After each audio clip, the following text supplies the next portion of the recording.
Chapter 8, Section 4, The Early Empire. The Emperor Augustus. Main idea. By expanding the empire and reorganizing the military and government, Augustus created a new era of prosperity. Augustus paved the way for 200 years of peace and prosperity in Rome. The emperors who followed him were not all good rulers, but they helped the Roman Empire reach its peak. For centuries, the Mediterranean region had been filled with conflict. Under Augustus and his successors, the region was under the control of one empire. A long era of peace began with Augustus and lasted until AD 180.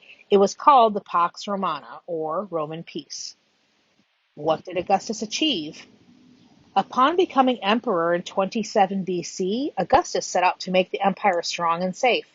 To provide security, he built a permanent professional army of about 150,000 men, all Roman citizens. Augustus also created a special unit called the Praetorian Guard. This force consisted of about 9,000 men in charge of guarding the emperor. The Praetorian Guard later became very influential in Roman politics. Augustus's legions conquered new territories and added vast stretches of northern Europe to the empire. All of Spain and Gaul came under Roman rule, as did land in what is today Austria, Hungary, Romania, and Bulgaria. Meanwhile, Augustus rebuilt Rome with stately palaces, fountains, and splendid public buildings. "I found Rome a city of brick," he boasted, "and left it a city of marble." The arts flourished as never before, and Augustus also imported grain from Africa to feed the poor. He knew that a well-fed population would be less likely to cause trouble. Augustus devoted much of his energy to improving Rome's government. During his reign, more than 50 million people lived in the Roman Empire. To rule this huge population, Augustus appointed a proconsul or governor for each of Rome's provinces. These new officials replaced the politicians who had been chosen by the Senate. Augustus often traveled to the provinces to see how the governors were doing. Augustus also reformed the legal system.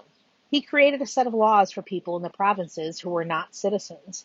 As time passed, however, most of these people gained citizenship. The laws of Rome then applied to everyone, although the legal system generally stressed the authority of the government over the rights of the individual. Who came after Augustus? After ruling for almost 40 years, Augustus died in AD 14. No law stated how the next emperor was to be chosen. Augustus, however, had trained a relative, Tiberius, to follow him. The next three emperors, Caligula, Claudius, and Nero, also came from Augustus's family. They are called the Julio-Claudian emperors. Unfortunately, they were not all fit to lead. Tiberius and Claudius ruled capably. Caligula and Nero, however, proved to be cruel leaders.